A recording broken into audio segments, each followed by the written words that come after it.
রূহ হচ্ছে আল্লাহ পাকের একটি অর্ডার। তো এই অর্ডার একটি হুকুম, যার কোনো আকার নাই, এইটারে আল্লাহ শাস্তি কেমনে দেবেন? এই শাস্তি আপনি এই দুনিয়ায় বুঝতে পারবেন। হঠাৎ করে আপনার গ্রেফতারি পরোয়ানা জারি হয়ে গেছে, তখন একটা টেনশন ক্রিয়েট করে। এই শাস্তিটা কোথায় হয়? বডির উপরে না রুহের উপরে? রুহের উপরে হয়। ঘুমায় আছেন, স্বপ্নে দেখতেছেন বাঘে তাড়াইতেছে, বউ কাছে শোয়া, পুলিশে তাড়াইতেছে, বাঘে তাড়াইতেছে, সাপে তাড়াইতেছে, ঘেমে ভয়, আপনি ভয়তে ঘেমে হার্টবিট এত বাড়ছে, ঘুমের থেকে জেগে বউরে ধমকাচ্ছেন যে আমারে বাঘে তাড়াইলো, তুমি একেবারে নাক ডেকে জন্মের মতো ঘুমাইতেছ। বউ তো টেরই পায় না, ঠিক কিনা?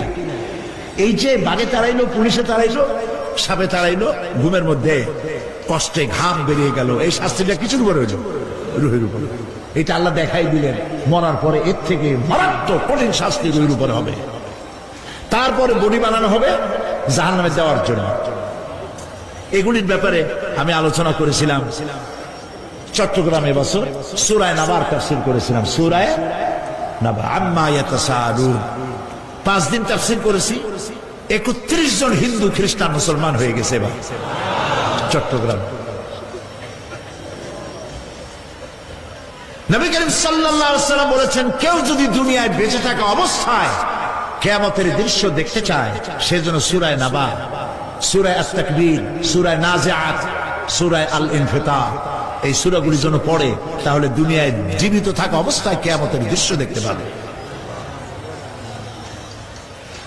ঈমানদার ব্যক্তি, যে ব্যক্তি মরার সময় মুখে উচ্চারণ করতে পেরেছে লা ইলাহা ইল্লাল্লাহু মুহাম্মাদুর রাসূলুল্লাহ, জোরে সোরে পড়েন লা ইলাহা ইল্লাল্লাহ, লা ইলাহা ইল্লাল্লাহ, লা ইলাহা ইল্লাল্লাহ, লা ইলাহা ইল্লাল্লাহু মুহাম্মাদুর রাসূলুল্লাহ।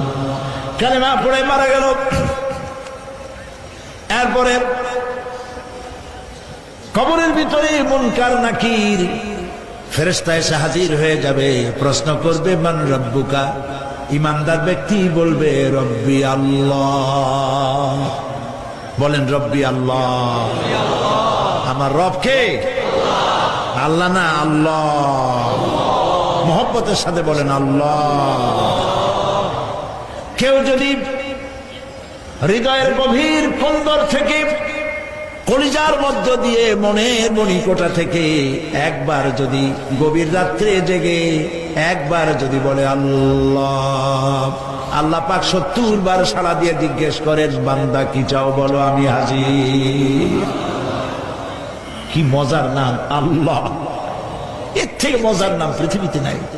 এই মজা বেশি পাবে তাহাজ্জুদের সময়। সুবহানাল্লাহ বলেন।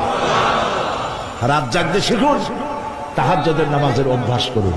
সমস্ত নবীদের উপরে তাহাজ্জুদ পড়া বাধ্যতামূলক ছিল।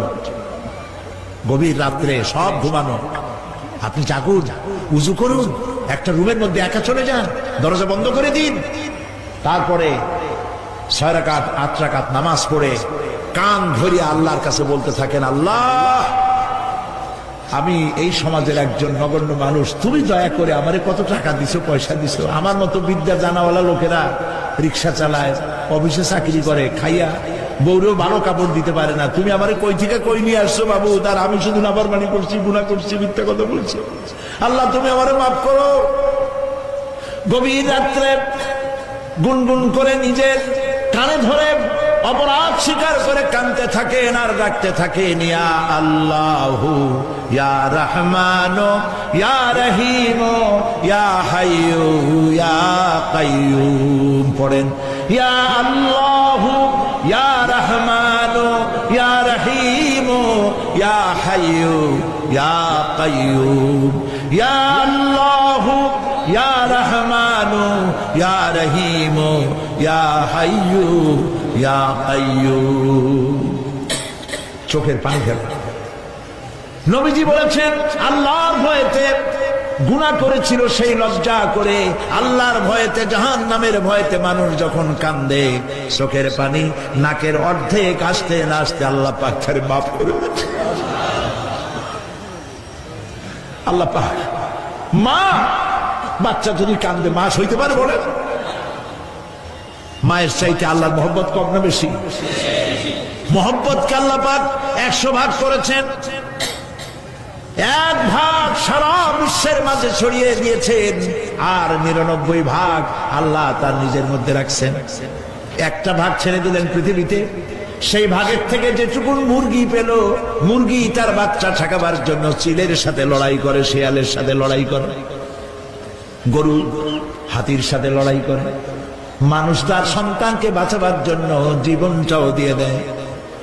একটা ভাগের যতটুকু পেলাম সেই মহব্বত যদি আমার এত তীব্র হয় স্ত্রীর জন্য, সন্তানের জন্য, তাহলে 99টা ভাগ মহব্বত যে আল্লাহর কাছে বান্দার জন্য তার দয়া কত বেশি।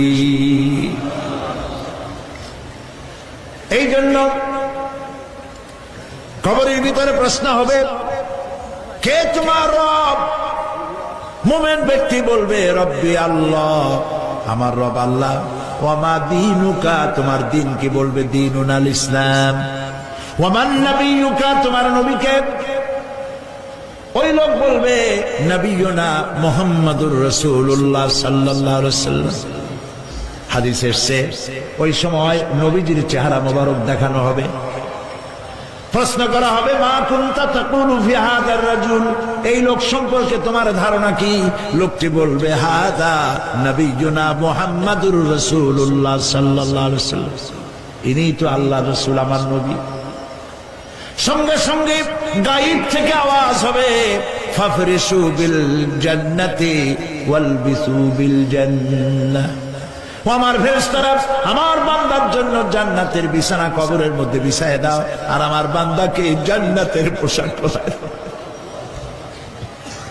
জান্নাতের পোশাক পরায়, জান্নাতের বিছানা বিছায় দাও, আর তার কবরটাকে প্রশস্ত করো ইলা মাদ্দা বাসারা, যদ্দূর তার চোখের দৃষ্টি যায় অদ্দূর বড় বানায় দাও কবর। ফেরেশতারা বলবেন নোম কানাউমুল উরুস, দুলামিয়া যেমন বাসর সজ্জায় বৌনিয়া ঘুমায়, তুমি আরামে ঘুমায় থাকো ইলা ইয়াউমিল কিয়ামা। ভাই সাহেব, এই পৃথিবীর সব ফাঁকিবাজি, মোহ, সব মোহ, স্ত্রী পুত্র পরিজন মাল ধন কিচ্ছু না, কোনো দাম নাই। আল্লাহকে ভয় করুন, আল্লাহকে ভয় করে চলুন। ভয় তো করতে পারলাম না, এত বড় একটা রমজান মাস চলে গেল, রোজা আসছিল তাকওয়া সৃষ্টি করার জন্য, সারা জীবন রোজা রাখলাম, মুত্তাকি হইতে পারলাম না। এটা ঠিক কিনা বলুন? সারা জীবন রোজা রাখলাম, মুত্তাকি হইতে পারি নাই। এখনো মিথ্যা কথা বলি, ওজনে কম দেই, খাদ্যে ভেজাল দেই, কথা ঠিক কিনা? মিথ্যা কথা বলতেছেন। মিথ্যা কথা বলা কবিরা গুনাহ, মিথ্যা কথা বলা সমস্ত গুনার মা। কথায় কথায় মিথ্যা বলা হচ্ছে। দোকানদারি করতেছেন, কষ্ট করে মাল কিনছেন, লাভের জন্যই তো কিনছেন, মিথ্যা কন কেন? ওজনে কম দিচ্ছেন, ভেজাল দিতেছেন, ভেজাল দিয়া কম দিয়া কয় টাকা উপার্জন করবেন? আর কতগুলি খাইতে পারবেন আপনি? চাউলের মধ্যে তুষ দিলেন, কুড়া দিলেন, পাথর দিলেন। আহারে মুসলমান, কি কপাল পোড়া! ওজন দিতে গিয়া একটু খিস দিয়ে ধরে যেদিকে পাথরটা, আর মালটা যেদিকে সেদিক টেচু নিচু করে দেয়।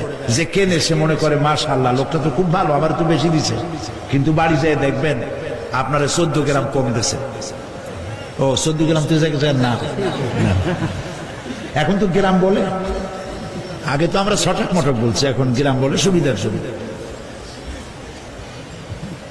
এগুলি কি আমি বানায় বলতেছি না? কথা ঠিক। লাভটা কি? লাভ? জমিনের আইল ফেলতেছেন, পরের জমিন দখল করতেছেন, বোনেরে ঠকাইছেন, ভাইরে ঠকাইছেন, ভাইয়ের সম্পত্তি ফেরত দেন নাই। আহা, এই যে দুরবস্থার সৃষ্টি হলো, আমলের পরিবর্তন হলো না। মসজিদ বানাইছি সব দালান, মসজিদগুলি সব বিল্ডিং হয়ে গেছে। নবী করিম সাল্লাল্লাহু আলাইহি ওয়াসাল্লাম বলেছেন মাসাজিদুহুম আমিরাতুন ওয়া হিয়া খারাবুম মিনাল হুদা, মসজিদগুলি সব দালান হয়ে যাবে শেষ যুগে। এগুলি নবী করিম সাল্লাল্লাহু আলাইহি ওয়াসাল্লাম ভবিষ্যৎবাণী। মসজিদগুলি কি হবে? সব বিল্ডিং হয়ে যাবে। ওহিয়া খারাবুম মিনাল হুদা, হেদায়েত থেকে খালি হয়ে যাবে। হেদায়েত নেই, খালি মসজিদ, building, tiles, mosaic, air condition সব আছে, হেদায়েত নেই। কবি বলতেছেন মসজিদ তো बना ली है सब भर में ईमान की हरारत वालों ने, मन पुराना पापी रहा बरसों में नमाजी बनना सिखा। মন চাইছে তাড়াতাড়ি করে মসজিদ একটা বানাই ফেলাইছে, কিন্তু বছর বছর নামাজ পড়লো, মন সেই পুরানা পাপী রয়ে গেছে, সেই পাপ থেকে সে বাঁচতে পারে নাই। এই জন্য বিশ্বকবি আকবাল বলেন মসজিদ মে মরসিয়া খাহে কে নমাজি ন রহি, মসজিদ মে মরসিয়া খাহে কে নমাজি ন রহি, यानी वो साहिबे औसाफ हिजाजी न रही। মসজিদ আটকানতেছে, আমার সেই নামাজি কই? যেই নামাজিরা যখন নামাজ পড়তো পাখি এসে মাথার উপরে বসতো, পাখিতে বুঝতে পারতো না যেটা মানুষ না গাছ। সুবহানাল্লাহ। আর এখন ইমাম যদি নামাজ পড়তে আত্মাহিত করতে দেরি করে, ধীরে ধীরে পড়তেছে, পিছন থেকে সিগন্যাল মারা শুরু করে, বেয়াদব। ইমাম যদি নামাজের মধ্যে ইমামকে